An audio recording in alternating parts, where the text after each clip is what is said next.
Bismillahirrahmanirrahim. Assalamualaikum warahmatullahi wabarakatuh. Alhamdulillahi rabbil alamin. Allahumma salli ala sayyidina Muhammadin wa ala ali sayyidina Muhammad. Saudaraku yang dimuliakan oleh Allah subhanahu wa ta'ala, seorang bijak pernah berkata, al-ilmu basrun wal amalu zar'un wa ma'uhul ikhlas. Bahwa ilmu adalah bibit, amal adalah ladangnya, dan airnya adalah ikhlas. Kalau ada bibit yang ditanam pada sebuah ladang atau sawah, maka bibit itu tidak akan bisa tumbuh kalau tidak ada airnya. Sama halnya ilmu yang dibarengi dengan amal tidak akan diterima oleh Allah kalau tidak diiringi dengan ikhlas.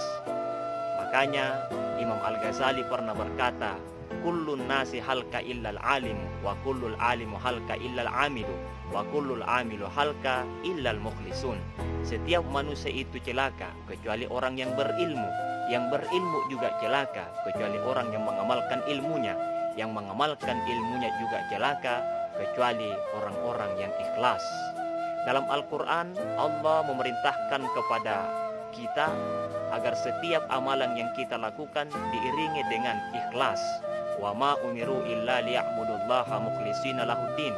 Dan Allah perintahkan kepada kalian untuk beribadah, beramal semata-mata ikhlas karena Dia.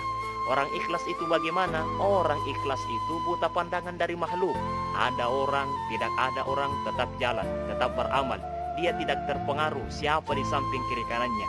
Di tempat yang ramai, di tempat yang sepi, dia tetap melakukan amal saleh. Dia tetap melakukan ibadah kepada Allah subhanahu wa ta'ala. Sayyidina Utsman pernah berkata bahwa al-ikhlasu nisyanu ru'yatil khalqi bidawamin nasari ilal khaliqi faqat. Bahwa yang namanya ikhlas itu adalah melupakan pandangan dari makhluk, lupa pandangan dari manusia, dan hanya fokus pandangan pada Allah subhanahu wa ta'ala saja. Orang ikhlas itu dia melupakan kebaikan-kebaikannya sebagaimana melupakan keburukan-keburukannya. Dalam Al-Quran ada ayat yang namanya surat Al-Ikhlas. Tapi dalam ayat itu, dalam surat itu tidak ada satu pun ayat yang berbunyi kata ikhlas.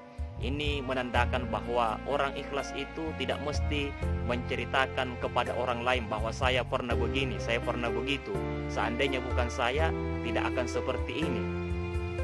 Ya'qub Al-Makfuf berkata bahwa al-mukhlisu man yaktumu hasanatihi kama yaktumu sayyiatihi. Orang ikhlas itu adalah dia menyembunyikan kebaikan-kebaikannya sebagaimana dia menyembunyikan keburukan-keburukannya. Dia menyembunyikan aibnya. Kunci diterimanya segala amal kebaikan yang kita lakukan adalah ikhlas. Jadi rohnya amal itu adalah ikhlas. Kalau ada tubuh tidak ada roh, tidak ada nyawa, maka namanya adalah bangkai, namanya adalah mayat. Demikian halnya kebaikan-kebaikan yang kita lakukan, jikalau tidak diiringi dengan nilai-nilai keikhlasan, maka akan sia-sia kita lakukan. Maka pantas di akhirat nanti ada 3 golongan yang ditenggelamkan masuk ke dalam neraka, bukan karena jelek amalnya, bukan karena buruk perbuatannya. Amal yang mereka lakukan adalah amal soleh, akan tetapi karena mereka tidak ikhlas, maka mereka pun ditenggelamkan oleh Allah subhanahu wa ta'ala. Dalam sebuah hadis yang diriwayatkan Imam Muslim, Rasulullah sallallahu alaihi wasallam bersabda, Inna awalan nasi yuqda yaumal qiyamati alaihi rajulun istushhida fa'utiya bihi fa'arrafahu ni'amahu fa'arafaha. Qala fama amilta fiha? Qala qataltu fika hatta istushhiditu. Qala kadzabta walakinnaka qatalta li an yuqala jari'un faqad qila. Tsumma umira bihi fasuhiba ala wajhihi hatta ulqiya finnar. Sesungguhnya yang paling pertama didatangkan oleh Allah subhanahu wa ta'ala di akhirat nanti adalah orang-orang yang mati syahid. Diperlihatkan kenikmatan-kenikmatan surga kepadanya. Maka Allah bertanya, wahai hambaku, waktu kalian hidup di dunia, apa amal yang kalian lakukan? Mereka pun menjawab, kami ini adalah orang yang mati syahid, ya Allah. Kami berperang di jalanmu, membela agamamu. Dan kami lakukan itu karena ingin mendapatkan rahmatmu, ingin mendapatkan ridhomu ya Allah, ingin mendapatkan kasih sayangmu. Allah berfirman, kata kalian ini berbohong. kalian itu waktu hidup di dunia berperang di jalanku, membela agamaku, bukan karena ingin mendapatkan rahmatku, bukan karena ingin mendapatkan ridhoku, bukan karena kalian ingin mendapatkan cintaku. Kalian itu waktu hidup di dunia berperang membela agamaku, kalian hanya ingin disebut sebagai pemberani, kalian hanya ingin disebut sebagai pahlawan, kalian hanya ingin disebut sebagai orang hebat. Kalian sudah dapatkan di dunia. Aku tahu isi hatimu. Malaikat lempar mereka masuk neraka. Kelompok yang pertama masuk neraka karena apa? Melakukan amal tidak ikhlas kepada Allah Subhanahu wa taala. Kemudian datang golongan yang kedua. Wa rajulun ta'allamtal ilma wa 'allamtahu wa qara'ta fikal Qur'an wa utiya bihi fa arafahu ni'amahu fa arafaha qala fama 'amilta fiha qala ta'allamtul ilma wa 'allamtuhu wa qara'tu fikal Qur'an qala kadzabta walakinnaka ta'allamtal ilma liyuqala huwa 'alimun wa qara'tal Qur'an liyuqala huwa qari'un faqad qila summa umira bihi fasuhiba ala wajhihi hatta ulqiya finnar.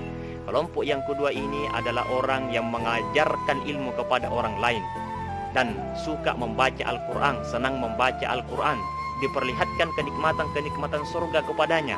Lalu Allah bertanya, wahai hambaku, kalau kalian apa amalan yang kalian lakukan selama hidup di dunia sehingga hari ini mau masuk surga? Mereka menjawab, kami ini ya Allah waktu hidup di dunia adalah orang yang mengajarkan ilmuku kepada orang lain. Banyak orang yang sadar gara-gara saya, banyak orang yang hijrah, banyak orang yang tobat gara-gara saya. Dan kami ini suka membaca Al-Quran. Semua itu kami lakukan karena ingin mendapatkan cintamu ya Allah. Kami ingin mendapatkan rahmatmu.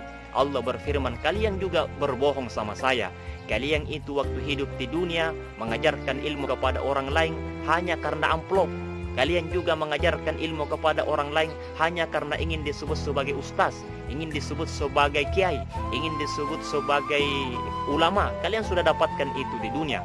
Aku juga tahu kalian suka baca Quran bukan karena ingin mendapatkan ridhoku, bukan karena ingin mendapatkan cintaku, mendapatkan rahmatku, tapi kalian itu membaca Al-Quran hanya karena ingin disebut sebagai qari, ingin disebut sebagai orang yang hebat, ingin disebut sebagai orang yang pandai mengaji, hanya ingin viral di masyarakat. Kalian sudah dapatkan itu di dunia. Sesungguhnya aku tahu isi hatimu. Malaikat lempar mereka masuk ke dalam neraka. Kemudian datang golongan yang ketiga, yaitu wa rajulun wassa'allahu alaihi wa atahu min asnafil mali kullihi wa utiya bihi fa arrafahu ni'amahu fa arafaha qala fama 'amilta fiha qala ma taraktu min sabilin ayyun faqa fiha illa anfaqatu fiha lak qala kadzabta walakinnaka fa'alta liyuqala huwa jawadun faqad qila summa umira bihi fasuhiba ala wajhihi hatta ulqiya finnar.